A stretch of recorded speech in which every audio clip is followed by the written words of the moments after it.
కోరుకుంటారు. వాక్యం చెప్పడం రాని వాళ్ళు వాక్యం చెప్పాలని కోరుకుంటారు. ఈ గోల్ ఏంటో నాకు అర్థం కావట్లేదు. ఎక్కడికి వెళ్ళినాను కాస్త నేర్చుకుని అనుభవజ్ఞులైన వారి దగ్గర, వేద పండితుల దగ్గర దేవుని సంగతులను గ్రహించి కాస్త 4 మొక్కలు చెబుతామనే జ్ఞానం లేనటువంటి అనవసరపు వ్యర్థమైన ఉత్సాహము కలిగినటువంటి వాళ్ళ వలన క్రైస్తవ సంఘానికి ఎంత నష్టం కలుగుతుందో కదా.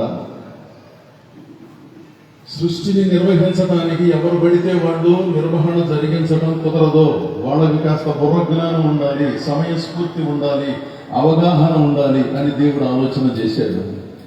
ఆలోచించి ఒక సృష్టిని జరిగించడమే మంచిదని భావించి నేల మంటిని తీసుకుని అద్భుతమైనటువంటి సృష్టిని చేసి నాసికలోకి జీవవాయువును పంపించి మనిషిని అద్భుతముగా నిలిపాడు. దేవునికి స్తోత్రం.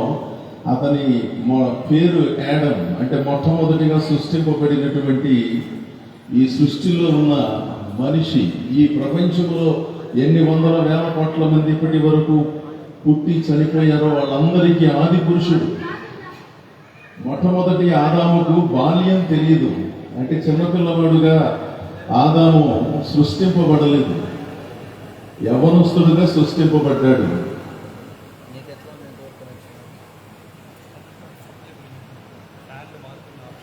ఆ భక్తుల్ని కూర్చోబెట్టాడు అటు ఇటు తెప్పకుండా. మొట్టమొదటి ఆదాము బాల్యము తెలియనటువంటి వాడు, పసిగుడ్డుగా సృష్టించాడు అనుకోండి దేవుడు. అతనికి పాలిచ్చి ఎవరు పెంచుతారు, భోజనాలు ఎవరు పెడతారు? ఆ రోజుల్లో తనను తాను కాపాడుకోవటానికి ఏ విధంగా సాధ్యమవుతుంది? అది కుదరదు కనుక బాల్యము తెలియని వాడు మొట్టమొదటి ఆదాము. అంటే తన పనులు తాను చేసుకునే వయస్సులో దేవుడు సృష్టించాడు. 25 సంవత్సరాల వయసు అనుకోండి, నాకు కూడా సరిగ్గా తెలియదు, లేకపోతే 20 సంవత్సరాలు. అంటే కొంచెం జ్ఞానం ఉంది, అంటే తన ఆహారాన్ని తాను సమకూర్చుకోగలదు, తాను ఎక్కడ కూర్చోవాలో ఎక్కడికి వెళ్ళాలో తెలిసిన వయస్సులో దేవుడు మొట్టమొదటిగా ఆదామును సృష్టించి బాధ్యతలను అప్పగించాడు. ఏ బాధ్యత అంటే వ్యవసాయం చేయమని చెప్పాడు. అసలు ఇది ఎంత గొప్ప బాధ్యతో కదా. వ్యవసాయ కుటుంబాలలో నుంచి వచ్చినటువంటి మీరు ఎంతగా సంతోషించాలో, మీ తల్లిదండ్రులు రైతులైతే ఎంతగా ఎగిరి గంతెయ్యాలో. మా నాన్న డాక్టరు, మా నాన్న ఇంజనీరు, మా నాన్న టీచరు, మా నాన్న హెడ్ మాస్టర్ అని చెప్పుకోవటానికి కొంతమంది పిల్లలు ఇష్టపడుతున్నారు. కానీ మా ఫాదర్ ఫార్మర్ అండి, రైతండి, మాకు పొలం ఉందండి, సాగు చేస్తామండి, మినుములు లేకపోతే గోధుమలు, మీరేం పండిస్తారు, కందులు, వాణిజ్య పంటలు, లేకపోతే ఇంకా ఏ పంట ఉందో వాటన్నిటినీ మా నాన్నగారు మా అమ్మ పండిస్తారండి. మాకు ఒక 10 ఎకరాలు, 50 ఎకరాలు, 100 ఎకరాలు పొలం ఉంది. లేదు, రైతు కూలీలుగా ఎంతో మందికి ఆహారాన్ని సరఫరా చేస్తున్నామని చెప్పుకోవడం పిల్లలకు ఎంత దీవెనగా ఉంటుందో కదా. అందుకని యవనస్తులారా, మీ తల్లిదండ్రులు వ్యవసాయం చేసే వాళ్ళైతే ఏ విధంగానూ సిగ్గుపడమాకండి, గర్వపడండి. రైతు ప్రపంచానికి అన్నం పెడుతున్నాడు. రైతును గౌరవించుకోకపోవడం దేశానికి పెట్టిన దరిద్రం అన్నమాట. రైతులను పట్టించుకోకపోవడం, రైతులకు గిట్టుబాటు ధర లేకపోవడం, రైతులకు కనీస వసతులు, ఎరువులు, నీళ్లు అందుబాటులో లేకుండా ఎవరు చేసినప్పటికీ వారు క్షమించని నేరం చేస్తున్నారు. ఒక్క పూట భోజనం చేయకపోతే మనందరం చచ్చి ఊరుకుంటాం. నేను సాయంత్రం దాకా వాక్యం చెప్తే కుర్చీలో కూర్చుని మీరందరూ కింద పడిపోతారు. మీరు ఎవరికైనా షుగర్ వ్యాధి ఉందంటే మనం భోజనం చేస్తే కానీ బ్రతకం. ఆ భోజనం పెట్టేవాడు ఎవడండి? రైతు. సాఫ్ట్వేర్ ఇంజనీర్ పెడుతున్నాడా, ఆటోమొబైల్ ఇంజనీర్ పెడుతున్నాడా? రైతు. వాళ్ళందరూ సహకరిస్తున్నారు. వాళ్ళందరూ వాళ్ళ సాంకేతిక పరిజ్ఞానంతో రైతులకు కొన్ని యంత్రాలు తయారు చేసి ఇస్తున్నారు, వాళ్ళని అభినందిస్తున్నారు. కానీ ప్రపంచానికి అన్నం పెట్టేవాడు రైతు. ఏ దేశానికి వెళ్ళినా ఆ రైతులను గౌరవించుకోకపోవడం మన భావదారిద్ర్యమే అవుతుంది. ఒకవేళ ఎవరైనా పిల్లలు కానీ పెద్దాళ్ళు కానీ రైతులు ఇక్కడ ఎవరైనా ఉండే ఉంటారు కదా, వాళ్ళకి నా ప్రత్యేకమైనటువంటి నమస్కారం చెప్తున్నాను.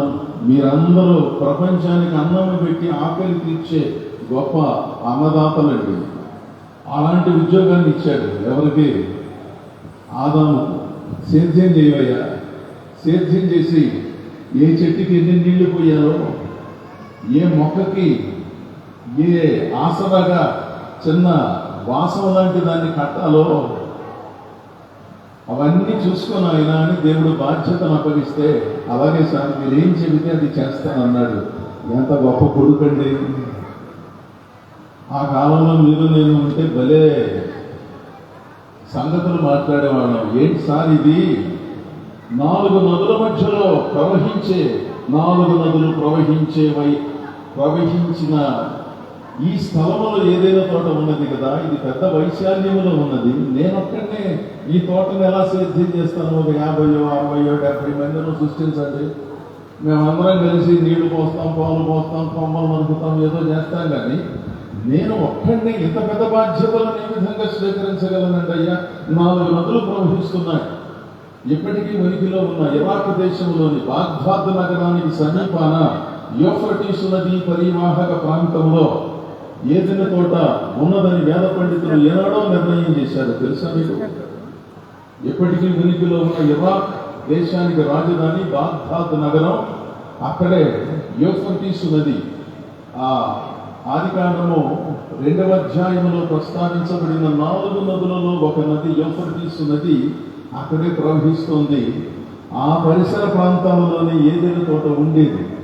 ఇంత పెద్ద తోటను సేద్యం చేయడానికి ఒకరికి బాధ్యతను అప్పగించి చేయమంటున్నారు సార్. ఇంకా 2 3 ఇవ్వండి సార్, నేను ఈ భారం మొయ్యలేదని ఏనాడు ఆదాము మొదటి రోజు, 2వ రోజు, 3వ రోజు, 4వ రోజు ప్రభు దగ్గరికి వెళ్ళి అభ్యర్థన చేయలేదు. వీళ్ళండి సాహసం కలిగినటువంటి వాడినంటే అయిన దానికి కాని దానికి చేసేది కొంచెమో చెప్పుకునేది ఎంత. ఈ పిచ్చిలో ఎక్కువైపోయింది దేశంలో. ఎక్కడ పెడితే అక్కడ సామర్థ్యం లేదు, చేసే ధైర్యం లేదు, వివేకం లేదు, ఆ నైపుణ్యం లేదు. చేసేది ఎంతనో చెప్పుకునేది ఎంత. అదే మన సాక్ష్యాలు. నేను దేవుని కొరకు సాధించింది ఏమీ లేదు. ఒక మనిషికి సువార్త చెప్పింది ఏమీ లేదు. ఒక మనిషిని సంఘానికి నడిపించిన చరిత్ర 40, 50 ఏళ్ల విశ్వాస జీవితంలో ఏనాడో జరగలేదు. కానీ జలుబులు తినను, జ్వరాలకి వీటి గురించినటువంటి సాక్ష్యం సంఘాలలో అధిక ప్రాధాన్యతను పొందడం పరిశీలించవలసిన అంశమని నేను ఎరిగిన సంగతి. వాటిని చెప్పటం తప్ప రైట అనేది తర్వాత సాగదు. ఒక్క పని చేయటం చేత కాదు. ఎన్ని సంవత్సరాలైనా ఏంటో ఎవరి కోసమో పనిచేస్తున్నానో, ఎవరి కోసమో నేను వెళ్తున్నాను, ఎవరి కోసమో అన్నం వండుతున్నాను, ఎవరి కోసమో ఇల్లును సిద్ధం చేస్తున్నాను, ఎవరి కోసమో ఉద్యోగం చేస్తున్నానని ఒక నిర్విభావన కొంతమందిలో స్థిరపడటం ఎంత విచారకరమైన సంగతి. ఆదాము ఏ ఒక్కరోజు సార్ ఇంత పెద్ద పని అప్పగించారు, నేను ఒక్కడనే చేయలేదండి అయ్యా, ఎవరు నన్ను ఇవ్వండి సార్ తోడుగానని అడగలేదండి. శక్తి సామర్థ్యములు కలిగిన వాడు, దైవజ్ఞానము కలిగిన వాడు అప్పగించిన బాధ్యతను అద్భుతంగా నెరవేరుస్తాడు అనటానికి ఇదే నిదర్శనం. మీరైనా అంతే.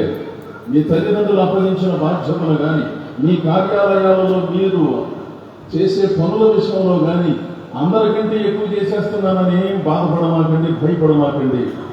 పనులు నేర్చుకోండి, సంగతులను నేర్చుకోండి. నేను చేసి పెడతాను ఇవ్వండి సార్ అని మీరు ఆ బాధ్యతలు తీసుకుంటే అందులో ఉన్న మెళకువలు నేర్చుకోవడానికి అవకాశం దొరుకుతుందిగా.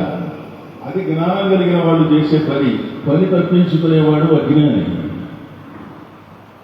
దేవుడు చూశాడు, భేష్ బ్రహ్మాండంగా పనిచేస్తున్నావయ్యా ఆదాము. ఏ రోజు నా దగ్గరకు వచ్చి సార్ నేను చేయలేకపోతున్నాను, నాకు సహాయం చేయమని ఏ ఒక్కరిని అభ్యర్థించలేదు. సంతోషం ఆయన. నీ సామర్థ్యము, నీ మంచితనము, నీ వివేకము మమ్మల్ని బహుగా ఆకర్షిస్తున్నాయి అని ఇంకొక చిన్న పరీక్ష పెట్టాడు. అదేమిటంటే జంతువులన్నిటికీ పేర్లు పెట్టు ఆదాము అన్నాడు. పేర్లు పెట్టడం అంటే దైవ సేవకులకు ఎంత ఆనందమో. ఇక్కడ ఎంతమంది సేవకులు ఉన్నారు? కదిరి పరిసర ప్రాంతాల నుంచి వచ్చిన వాళ్ళు. పేర్లు మార్చడం అంటే మనకు ఎంత సంతోషమో. శుభ్రంగా శాంతమ్మ అని పేరు ఉందనుకోండి, నాకు నిద్రపడదు. నేరమ్మ అని పెట్టేదాకా నాకు నిద్రపడదు. ఇది ఎక్కడి నుంచి వచ్చిందో ఈ సంస్కృతి నాకు అర్థం కాదు. పేరు మార్చడంలో ఉన్న ఉత్సాహము తీరు మార్చే బోధనలో లేదు కదా అనేక మందికి. పేరు మార్చడంలో ఉన్న ఉత్సాహం జ్ఞానస్నానం బాప్తిస్మము పొందగానే మార్చేయాలనుకునే ఈ తొందరపాటు విచిత్రమైన మానసిక స్థితి తీరు మార్చే బోధలు చేయకపోవటం ఆలోచించవలసిన సంగతి కదా. క్రైస్తవ సంఘం నేనైనా తీరు మారటం ప్రాముఖ్యం. పేరు మారినా మారకపోయినా పెద్ద లెక్కలేదు. ఇష్టమైతే మార్చుకుంటారు, లేకపోతే లేదు. అయినా సంఘాలలో మార్చుకోవటమే కానీ రాజపత్రంలో వీళ్ళు ఏమైనా మార్చుకుంటున్నారా? గజెట్ పబ్లికేషన్ అంటారు, దాంట్లో ఏమైనా మార్చుకుంటున్నారా? అంత నిజాయితీగా ఉన్నప్పుడు అక్కడ ఎందుకు మార్చుకోవటం లేదు అనే ప్రశ్నకు కూడా అలాంటి వాళ్ళు సమాధానం చెప్పాలి. అక్కడ ఎందుకు మార్చుకోవట్లేదంటే మా సర్టిఫికేట్స్ లో పాత పేరే ఉందంటే అక్కడ ఒక పేరు ఇక్కడ ఒక పేరు ఎందుకండి? తీరు మారటం, మన ధోరణి మారటం, మన ఆలోచన మారటం ప్రధానం. ఆ తర్వాత పేరు మారితే మారుతుందో లేకపోతే లేదు. ఆ బోధలు చేయటం అవసరం కానీ అనవసరమైన అర్థం లేనటువంటి ఆధ్యాత్మిక కార్యక్రమాలను ఒకరిని చూసి ఒకరు అనాలోచనగా జరిగించడానికి దూసుకు వెళ్లే ధోరణులు సవరణ చేసుకోవలసిన అవసరత ఎంతో ఉన్నది. అందుకని దైవ సేవకులు శిక్షణ అవసరం. ఆ శిక్షణ కూడా ఎక్కడ పెడితే అక్కడ కుదరదు, ఎవరి దగ్గర పెడితే వాళ్ళ దగ్గర కుదరదు. అవగాహన కలిగినటువంటి మేధావులైన అనుభవజ్ఞుల దగ్గరే శిష్యరికం చేస్తేనే కొన్ని సంగతులు అర్థం అవుతాయి. సర్లేదు, పేర్లు పెట్టమన్నప్పుడు వాటి గుణము చొప్పున పేర్లు పెట్టాడు. ఏ భాషలో పెట్టాడంటే నన్ను అడిగితే నాకు పెట్టాడు పేర్లు. తెలుగులో మాట్లాడుకోవాలంటే ఏనుగు వస్తే ఏనుగు అన్నాడు, ఎలుక వస్తే ఎలుక అన్నాడు, చుంచు వస్తే చుంచు అన్నాడు. మీ ప్రాంతంలో ఇంకొకటి అంటారేమో, ఆ పేరు మీరు పెట్టుకోండి. పేర్లు పెట్టి ఎన్ని రోజులు పేర్లు పెట్టాడు, నామకరణ మహోత్సవ కార్యక్రమం ఎన్ని రోజులు జరిగినదో ఏమో మనకు తెలియదు. కానీ సార్ మీరు చెప్పిందంతా చేశాను సార్ అన్నాడు. ఇది దేవుని బిడ్డల లక్షణం.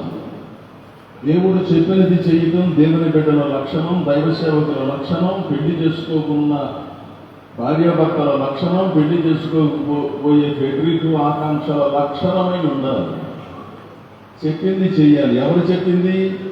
దేవుడు చెప్పింది చెయ్యాలి. నీకు నాకు ఉన్న గొప్ప సంగతి ఏంటంటే దేవుడు చెప్పింది చేయకుండా మా నాన్న చెప్పాడండి, మా అమ్మ చెప్పిందండి, మా స్నేహితుడు చెప్పాడండి, అందుకే పెళ్లి చేసుకున్నానండి, కనీ పెంచిన అమ్మ బాబు వదిలేసి దిక్కుమాలిన వాళ్ళు లాగా ఆ పంచన పారిపోయి ఆ గుళ్ళో ఈ గుళ్ళో వాళ్ళకి 2,000 ఇచ్చినాడు, 3,000 ఇచ్చి పెళ్లి చేసుకున్నానండి అని చెప్తారు. భ్రష్టులైనటువంటి కొంతమంది ఎవరు వస్తుంది బుద్ధి లేకుండా. కనీ పెంచిన తల్లిదండ్రులను లెక్క చేయకుండాను ప్రేమ పేరుతో గర్భశోకాన్ని మిగించి దిక్కుమాలిన పిల్లలు లాగా పారిపోతే నిన్నగాక మొన్న పరిచయమైన స్నేహితుల పెళ్లి చేసేది. వాళ్ళ పెళ్లి పెద్దలు ఎక్కడి నుంచి వచ్చారు వాళ్ళు? ఒకవేళ మీరు ఒకరిని ఇష్టపడినప్పుడు తల్లిదండ్రులను ఒప్పించాలి. వాళ్ళను ఒప్పించి మీకు ఇష్టమైన పద్ధతిలో వాళ్ళు ఒప్పుకునేదాకా వేచి ఉండాలి. కానీ కనీ పెంచిన తల్లిదండ్రుల కంటే మధ్యలో వచ్చిన భ్రష్టులైనటువంటి కొంతమంది స్నేహితుల ప్రభావంతో ఆడపిల్లలో మగపిల్లలో చెప్పకట్టకుండా వెళ్ళి ఫాదర్ గారితో పెళ్లి, లేకపోతే ఇంకొక చోట పెళ్లి, ఇంకొక చోట పెళ్లి. అసలు వాళ్ళకి పెళ్లి చేయడానికి వీళ్ళకి ఎక్కడి నుంచి అధికారం వచ్చిందో నాకు తెలియదు. వీళ్ళకి లైసెన్స్ ఉంటే పెళ్లి చేసేస్తారా? వాళ్ళ అమ్మబాబుతో నిమిత్తం లేదా? వెళ్ళి మీ తల్లిదండ్రులను తీసుకురండి అనకుండా పెళ్లి చేసిన వాళ్ళని నేను చూశాను. వాళ్ళతో కూడా నేను మాట్లాడాను. ఏమండి వాళ్ళు ఏదో వచ్చారు, వాళ్ళ పిల్లలు వెర్రి పిల్లలు వచ్చారు, వాళ్ళ అమ్మా నాన్నలను తీసుకురామని చెప్పవలసిన బాధ్యత మ్యారేజ్ రిజిస్ట్రార్గా నీకు లేదా? నీకు ఆ బాధ్యత తెలీదా? వాళ్ళను తీసుకురామంటే అప్పుడు తేలిపోయేది కదా. ఆదాము ఎంత గొప్పడంటే తండ్రి అయిన దేవునికి అంత చక్కగా లోపడతాడు. ఏ పని చెబితే ఆ పని చేస్తాడు, చెప్పిందే చేస్తాడు, చెప్పనది చెయ్యదు. పేర్లు పెట్టమంటే పేర్లే పెడతాడు. అలా కూర్చున్నాడు. బేష్, అబ్బాయికి పెళ్ళిడు వచ్చింది అనుకున్నాడు దేవుడు. ఈ రోజుల్లో అటు ఇటు గాలికి తిరుగుతున్నాడు అనుకోండి, ప్రజలంతాను ఎవరన్నా ప్రజలు కానీ హిందూపురం అనంతపురం అదే పనిగా తిరుగుతుంటే అరే ఆడు అటు ఇటు తిరుగుతున్నాడు, అడిగి పెళ్లి చేయకురా కడు ఉంటాడు అంటున్నాడు కొంతమంది. ఇది గాలి అడిగి పెళ్లి చేయాలి. ఈ ఉద్యోగం లేనివాడికి, బాధ్యత తెలియనివాడికి, గాలి అందంగా తిరిగేవాడికి, పెద్ద చిన్న గురువులను పలకరించడం, గౌరవించడం, సరిగా కూర్చోవటం, నిలబడటం చేతగాని భ్రష్టుడికి పెళ్లి చేయండిరా అంటారు. బంగారం లాంటి పిల్ల ఎవరో పాపం ఆడపిల్లల తల్లిదండ్రులు కనీ పెంచి పువ్వుల్లో పెంచుకొని కష్టపడి తెలుసో తెలియదు ఇచ్చి పెళ్లి చేస్తే అతనికి బాధ్యత తెలియకుండా ఎన్ని కుటుంబాలు ధ్వంసమైపోతున్నాయో కదా. ఈనాటి సమాజం ఎంత దుర్భరమైన పరిస్థితులను ఎదుర్కోవలసి వస్తుందో. గాలిగా తిరిగేవాడికి, బాధ్యత తెలియని వాడికి ఏదో 10 ఎకరాల పొలం ఉంటేనో, ఒక బిల్డింగ్ ఉంటేనో, ఒక కారు ఉంటేనో ఆడపిల్ల నుంచి పెళ్లి చేయవలసిన అవసరం లేదు. అలాంటి పని మీరు ఎవరో చేయమాకండి. గుణవంతుడి నుంచి పెళ్లి చేయండి, ధనవంతులు కాదు. ధనవంతులు గుణవంతులైతే మంచిదే, కానీ ధనవంతులై గుణము లేని వాళ్ళకి మీ పిల్లలనిచ్చి ఎప్పుడు కూడా పెళ్లి చేయొద్దు. ఆదాము ధనవంతుడే కాదు, గుణవంతుడు, బాధ్యత కలిగిన వాడు, దేవుడు చెప్పినట్లుగా చేస్తాడు. అప్పుడు దేవుడు అనుకున్నాడు, సాటి అయిన సహాయం ఆదాముకు ఇస్తే బాగుంటుంది కదా. పుట్టేసి కానీ ఎందుకు అనుకోలేదు, పెళ్లి చేసేటప్పుడు బాధ్యత అయిపోద్దని. బాధ్యత తెలిసిన వాడికి పెళ్లి, కానీ గాలిగా తిరిగే వాళ్ళకి పెళ్లి కాదు, ఆడపిల్లలకైనా మగపిల్లలకైనా. అప్పుడు గాఢ నిద్ర కలగజేస్తే లేచేసరికి హవ్వమ్మ బయట కూర్చుని ఉంది ఎదురుగా. నా మాంసములో మాంసము, నా ఎముకలలో ఎముక, నా శరీరంలో నుండి తీయబడినది కనుక నారి అనబడినవని ఒక కవిత్వం వచ్చిందన్నమాట. ఆదాము గొప్ప కవి, గాయక, పండితుడు, మేధావి, బహుముఖ ప్రజ్ఞాశాలి, ప్రపంచ జ్ఞానానికి నిలయమైన బుర్ర జ్ఞానం కలిగినటువంటి వాడు, ఆధ్యాత్మిక మేధావి.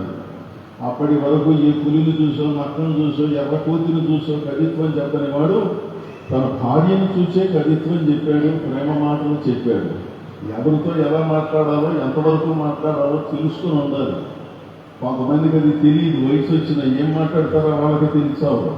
ఎందుకులేనండి నేను మాట్లాడితే బాగుండదని ఊరుకున్నానని అనుకుంటారు.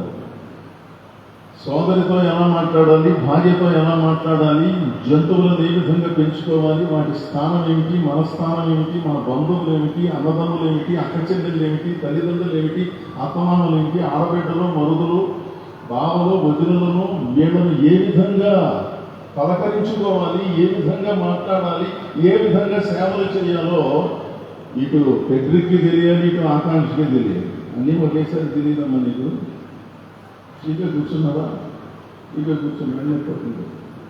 ఇక మమ్మల్ని అందరూ చూడు, ఎమ్మెల్యే గారు తొందరగా ముసుగు తీయించి మేము అందరం వస్తాం. రెండు పొరలు ఈసారి సింగిల్ పొర అయితే సరిపోయేది, కానీ అట్లేదు. అక్కడ నా పెద్దలకి సరిగ్గా కనపడుతుంది. ఏదో అప్పుడప్పుడు మీరు నవ్వుతారని అంటున్నాను, మంచి పిల్లలు చెప్తాను. తర్వాత నేను వెళ్ళిపోయినది ఏమన్నమాట. ఎవరితో ఏ విధంగా మాట్లాడాలో ఎంతమందికి తెలుసు? ఇక్కడ కూర్చున్నాళ్ళకి భర్తను ఎలా పలకరించాలో తెలియదు. నేను ఊరింటే ఒరే ఇట్రారా అన్నాను. ఎవరినన్నా వాళ్ళ ఆయన అరే ఒరే అంటుందండి ఈ అమ్మాయి అంట. భర్తను పెట్టుకుని అరే ఒరే బూతులు తెప్పటం. కొంతమంది నీ ఊళ్ళో ఉన్నారు ఇట్లాంటి ఉంటే మాత్రం ఇప్పుడు చెబుతామా అన్నట్టుగా కొడుతున్నారు. నాతో ఏం చెప్పదు, కానీ మీరు ఊహించుకోవచ్చు. భార్యలను ఎలా పలకరించాలో తెలియదు. వాళ్ళు ఏదో తేరగా దొరికారు అనుకుంటారు వీళ్ళు. ఆడపిల్లలు ఏదో తేరగా దొరికారు, వాళ్ళు ఏదో బలహీనులు. ఆడపిల్లల కన్న తల్లిదండ్రులు ఏమి మాట్లాడరని అలుసుగా తీసుకుని ఈ బాధ్యత భావం లేనటువంటి అల్లుళ్ళు అనబడిన కొంతమంది చేసే వెర్రిపెత్తనం ఎంత దుర్మార్గం అండి, ఎంత దుర్మార్గం అండి. అల్లుళ్లను గౌరవించే వ్యవస్థ ఉన్నదని ఈ దేశంలో వీళ్ళేదో పెద్ద హీరోలు. వీళ్ళ ఊర్లో వీళ్ళ జీరోలు ఉన్నారా, వీళ్ళు ఎవడో లెక్కలేడు. అత్తగారింటికి వచ్చినప్పుడు ఏం కోదులో ఏం గోలో. ఇది సరైనటువంటి జీవన విధానం కాదని నాకు అనిపిస్తుంది. అల్లుళ్ళు అత్తమామలను గౌరవించాలి తల్లిదండ్రుల వలె. అదేవిధంగా కోడళ్ళు ఆమె అత్తమామలను తల్లిదండ్రుల వలె గౌరవించి ఆ మర్యాదను కాపాడుకోవాలి. కానీ ఎవరి మీద పెత్తనం చేయడానికి కానీ, అలుసుగా మాట్లాడటానికి కానీ ఏ విధమైన అవకాశం లేదు. ఫెడ్రిక్ ఉండే ఆత్మవిశ్వాసము, కుటుంబ నేపథ్యము ఆయనకున్నది. అమ్మాయికి ఉండే కుటుంబ నేపథ్యము, విద్య, అణకువ ఆమెకున్నది. ఎవరో తక్కువ కాదు, ఎవరో ఎక్కువ కాదు, ఇద్దరు సమానమే వివాహంలో. ఒకసారి ఆయన చెప్పినప్పుడు అమ్మాయి వింటుంది, అమ్మాయి చెప్పినప్పుడు ఆయన వినాలి. మధ్యలో మృత్యుంజయ గారు మీదకి వచ్చేసి ఇది ఏం చెప్పమన్నా మీకు అన్నీ తెలుసు. అదేవిధంగా ఆకాంక్ష తల్లిదండ్రులు కూడా ఏదోలేమ్మా ఏదో కోపం ఏదో అని ఉంటాడు అబ్బాయి, దానికి పెద్ద ఇబ్బంది పెట్టమాక, మేము వచ్చి మాట్లాడేది ఏం లేదు, మీరు సర్దుకోండి. అమ్మాయి తరఫున వాడు కూడా అలాగే ఉండాలి. 10 రోజులకి వచ్చేసి 10 రోజులు ఉన్నమాట నేను ఇంట్లో. అమ్మాయిని ఎప్పుడు వదిలిపెట్టలేదు, ఇప్పుడే పెళ్లి చేసి పంపించాను. 10 రోజులకు ఒకసారి 10 జతల పట్ల పెట్టుకొచ్చారు అనుకోండి, వీళ్ళకి పిచ్చి అయిపోతుంది. ఆ వదిలేయండి, నిత్యం చేయగలరు. వాళ్ళకు ఒక ఇల్లు ఇచ్చి వదిలేయండి, మీ నుండి అది అనమాట. 1 సంవత్సరం పాటు మీ ఇంట్లో అవుతా ఆ ఇంట్లో అవుతా సపరేట్ ఒక చోట ఉండనండి. పోతే పోయి అది లేదు, వాటిని పట్టించుకోమని. వాళ్ళిద్దరే నేర్చుకోవాలి. వాళ్ళిద్దరి మధ్యలో మూడవ మనిషి అత్త కానీ మామ కానీ ఎవ్వరూ ప్రవేశించలేకపోతే 1 సంవత్సరం పాటు కనీసంగా. ఇదొక్కటి మంచి మాట చెప్పారు సార్ అని ఆనందిస్తుంది. ఎంతసేపు ప్రసంగం ఏం చెప్పారో నేను పెద్దగా వెళ్ళగలగా, ఇది మాత్రం నేను మర్చిపోన్నాను. చాలా సంతోషిస్తున్నా కదా, సంతోషించిన ఈ పార్టీని. కాకపోతే మన ఉమ్మడి కుటుంబం కదండి, మన పెద్దలు కదండి, 4 గదులు ఉన్నాయి కదండి, చూస్తా వాళ్ళని వేరుగా ఏం పెడతామండి అనేది మనకున్నటువంటి అవగాహన. దాన్ని కూడా నేను తప్పు అనుకోలేదు. కానీ అలా ఒకవేళ ఉంచుకున్నప్పుడు వాళ్ళ విషయంలో మీరేమీ పట్టించుకోవడానికి వీలు. వాళ్ళు తీసుకురాడుతున్నా పట్టించుకోమాకంటే అసలు మీకు తెలియదు, మీకు సంబంధం లేనట్లుగా ఉండగలిగితే అది వేరే విషయం. తన భార్యను చూసినప్పుడు మాత్రమే అతనిలో నుంచి కవిత్వం వచ్చింది. పక్కనాలను తీసినప్పుడు రాలా. బస్ స్టాపుల్లో ఆడపిల్లలను చూస్తే కొంతమందికి గాయకులైపోతారు. ఇక్కడ చిరిగిపోయిన ప్యాంట్ వేసుకుని అడుగు తిని బ్యాచ్ లాగా తయారయ్యారు కదా ఈనాటి. అదేమంటే అది ఫ్యాషన్ అంటున్నారు. ఎక్కడ పెడితే అక్కడ చిరిగిపోతుంది. అదేంటా చిరిగిపోయింది, కుట్టుకోలేదు ఏంటంటే, సార్ ఇది ఫ్యాషన్ అండి, ఇది మామూలు ప్యాంటు కంటే మీరు వేసుకున్న ప్యాంటు కంటే ఇది రేట్ ఎక్కువ అన్నాడు అక్కడ. అరే ఇది అడుగు తినేవాళ్ళు వేసుకుని ఇస్తారని నేను అనుకున్నాను కదా. ఇదేంటి అంటే రోజులు తిరగబడి ఇలా అయిపోయింది. తన భార్యను చూసినప్పుడు మాత్రమే పాడాడు. నువ్వు కూడా అంతే పెట్టి నువ్వు ఏం పాట పాడినా అమ్మాయిని చూసి ఆకాంక్షతో అనేది పాట పాడుకుంటాను. నువ్వేం పాడతావు? మా పెట్టి పేరు మీద ఒక్క పాట కూడా లేదు. నేను రాశాను నీకు. అయిపోయింది. ఇద్దరు కలిసి ప్రపంచానికి కొంతమందిని పంచారు. 840 కోట్ల మంది ప్రజలు ఈ ప్రపంచంలో ఈరోజు ఉన్నారు. ఇంతకు ముందు గతించిన వాళ్ళు కొన్ని వేల కోట్లు అవుతారు. ముగించేస్తాను. ఎఫ్ఎస్సి సంఘమునకు పౌలు రాసిన ఉత్తరం.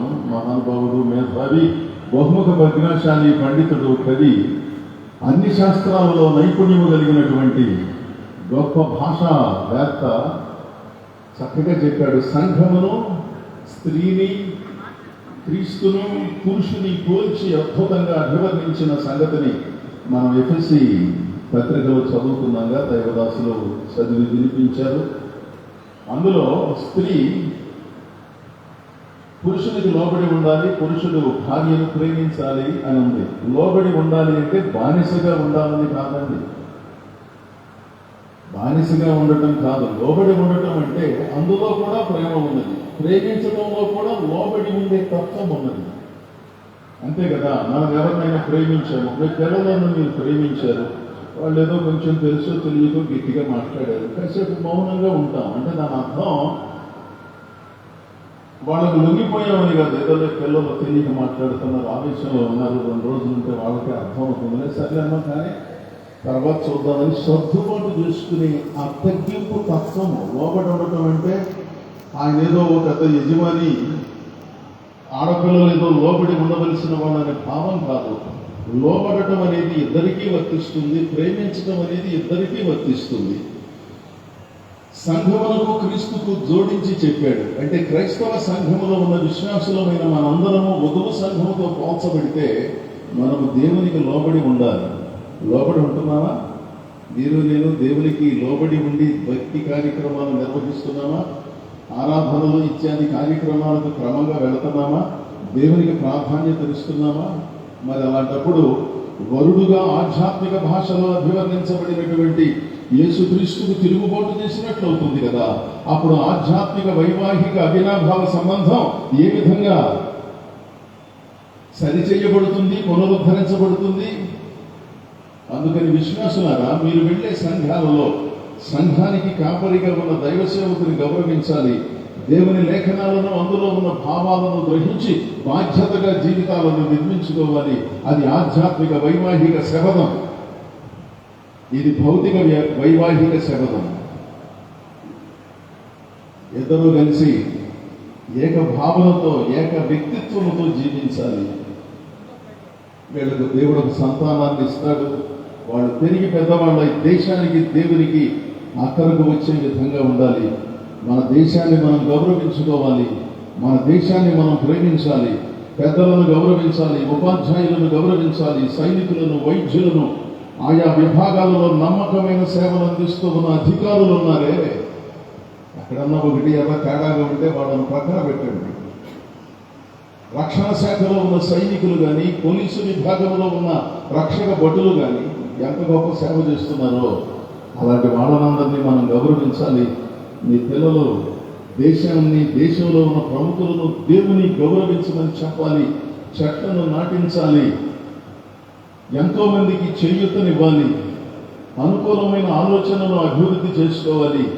ప్రతికూలమైన ధోరణులకు దూరంగా ఉండేటట్లుగా వీరి ద్వారా వచ్చే సంతానము పెరిగి పెద్దవారై బహు ప్రయోజకులు కావాలని నేను ఎంతగానో ఆశిస్తున్నాను. కొద్దిసేపటిలో పెళ్ళయితుంది.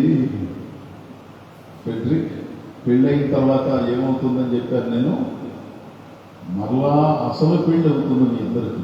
2 రోజులు బాగానే ఉంటుంది, అంతా తిమ్మిరిగాను.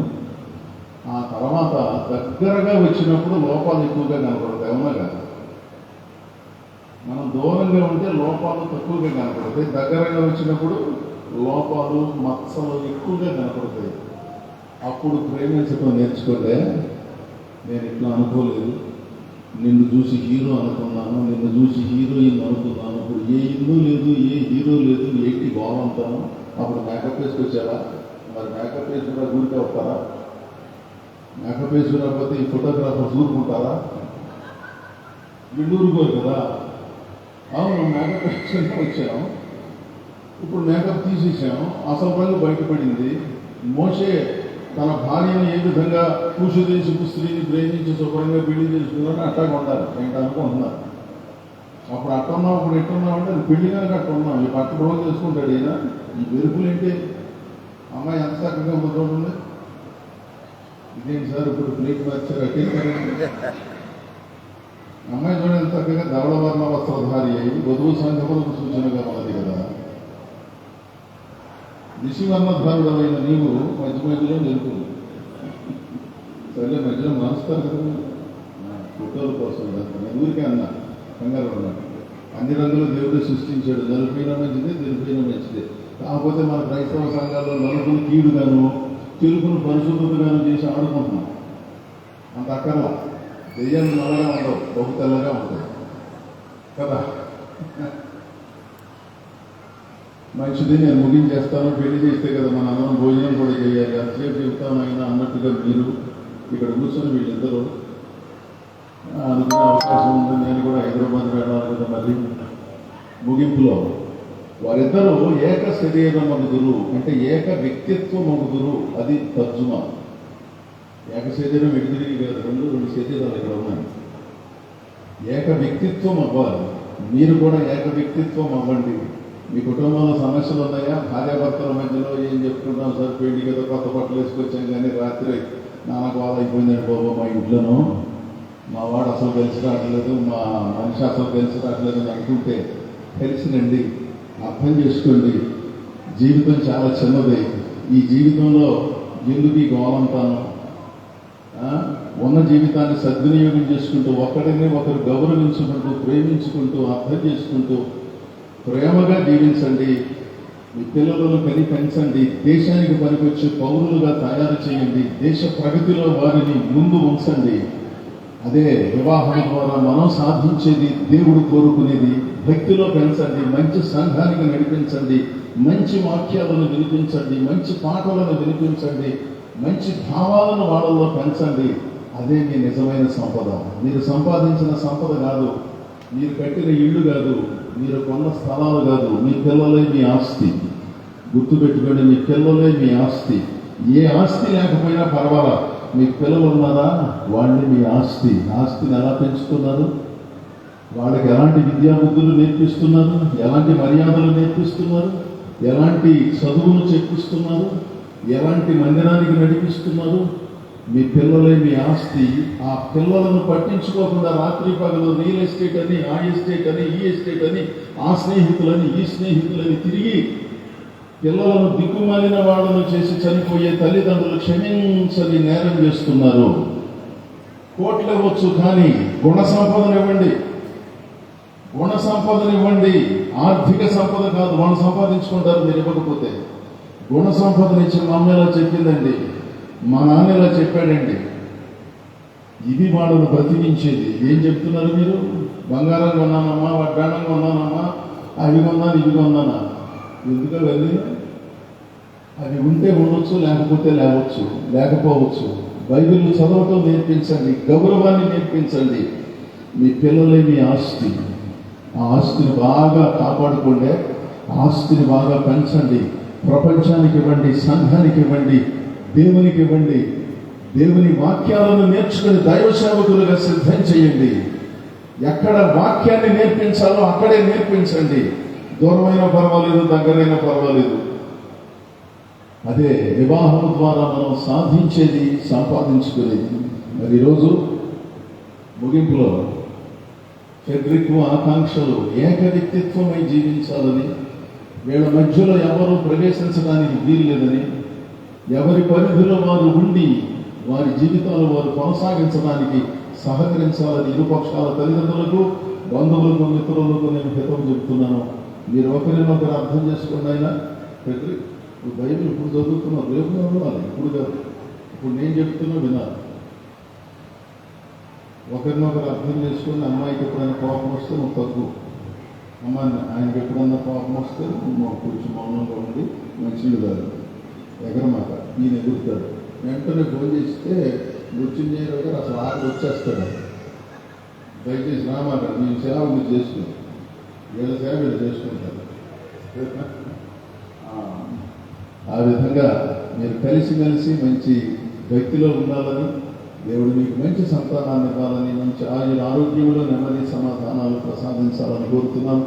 వచ్చిన మీరు, మీ పిల్లలు చక్కగా ఉండండి. వ్యవసాయం చేసేవాళ్ళు గిట్టిగా వ్యవసాయం చేసి ఇంకా ఎకరాలు పొలాలు కానీ మా అందరికీ భోజనాలు పెట్టండి. సరేనా? సెలవు. మరి మిగిలిన కార్యక్రమం అధ్యక్షుల వారు నడిపిస్తారు. మనం ఆ కార్యక్రమాన్ని చూద్దాం.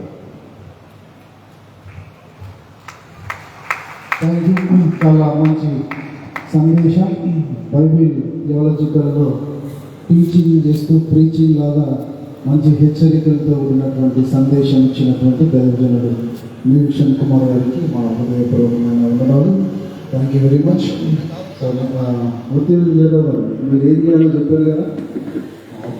దేవునికి స్తోత్రం కలుగునుగాక. ఈ సమయంలో మరి ముఖ్య ఘట్టంలోకి ప్రవేశించిన మరి సెక్రటరీ డి రాజశేఖర్ గారు దయచేసి కరుణ వారి నేరుగా వేదిక మీదకి రావాల్సిందిగా కూర్చున్న సిఆర్ విజయం సెక్రటరీ గారు.